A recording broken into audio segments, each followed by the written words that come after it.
Blue has changed my life. It has become a passion. I'm proud of producing such a unique blue from a plant which disappeared over 250 years ago.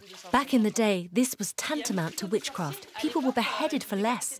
The king's dyers were protected because they were the king's dyers, but they were pretty much viewed as sorcerers because of this transition from yellow to green and from green to blue. Back then, they couldn't really explain it. It was thought to be magic.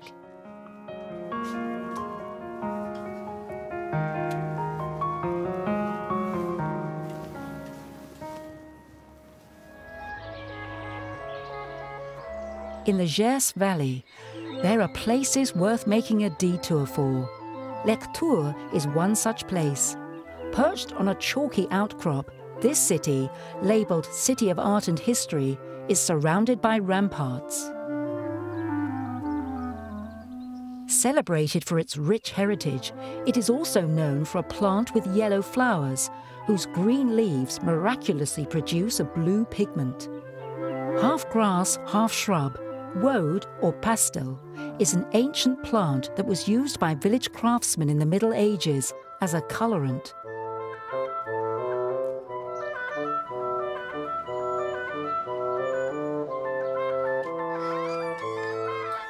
Clothes, objects, cosmetics, works of art, blue became fashionable in the 18th century, so dyers from the Toulouse region started intensively cultivating crops of this aptly named dyers pastel, and thus began a lucrative industry in Lectoure blue. Cécile is one of the women carrying on the tradition. My pastel leaves have been soaking in water for about 4 hours. I'm going to take them out and collect this liquid containing the pigment in a soluble, colourless state. Next, we are going to permanently introduce some oxygen into the liquid. The air will cause the liquid to become oxidised and turn from yellow to green and from emerald green to blue. Next, we're going to collect the paste that is formed on the bottom by pouring off the surface water. That paste will then be filtered, and this is what we're left with, our powdered pigment. To get about 2 kilograms of pigment, we need a ton of leaves, which is quite a lot. From the mid-19th century onwards, this famous plant, which produces a pastel blue colour, was supplanted by indigo and then by artificial colorants. For a while, it was only found in Picardy and in Italy. In an attempt to revive Lectoure blue, Cécile and her 2 associates decided to start cultivating the plant again. Since 2016, they have been growing woad in their own fields, just a few kilometres from their workshop. It's quite a magical plant. You start with a green leaf and you end up with a blue pigment. This pigment is amazing. The trouble is, it's insoluble, so you have to deprive it of oxygen before you can use it as a dye.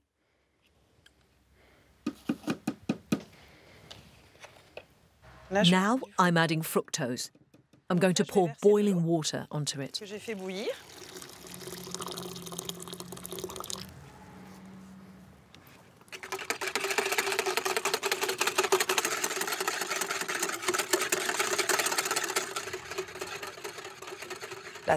shade of blue will vary according to the quality of the pigment, which depends on the amount of sunshine the leaves have been exposed to. Also, depending on the quantity of leaves you use in the solution, you end up with very different blues. It's a skill that's going to take years to master. It's going to take time to understand the plant. You have to feel your way to becoming a dyer. Here, this concentrate is ready. Thank you very much. Cécile's job is to extract the pigment. Meanwhile, Séverine de Broekers applies the colour. Both originally textile designers, these 2 women have had to learn these ancient maturation processes from scratch.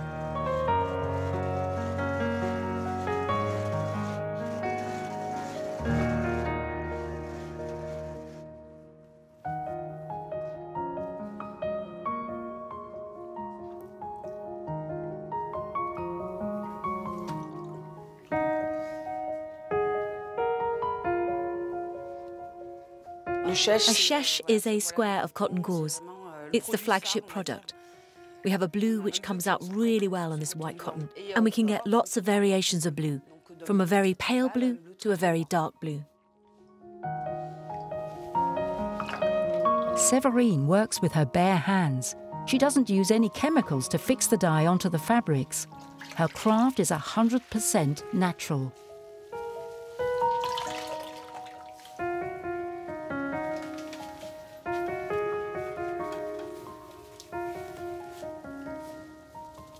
That's not very pretty, because it's full of impurities. There is lime in it.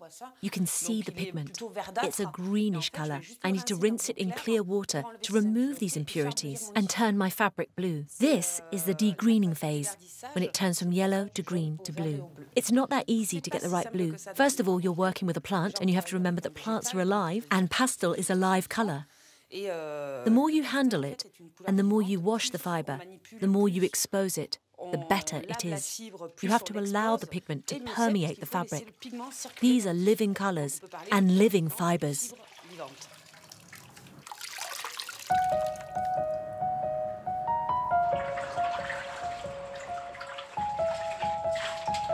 This is small-scale production. On average, only 30 pieces come out of the workshop each day.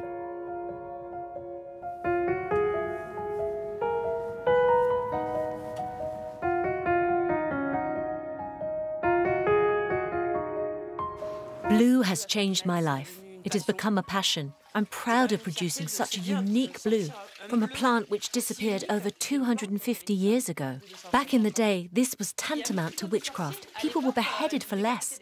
The king's dyers were protected because they were the king's dyers, but they were pretty much viewed as sorcerers because of this transition from yellow to green and from green to blue. Back then, they couldn't really explain it. It was thought to be magic.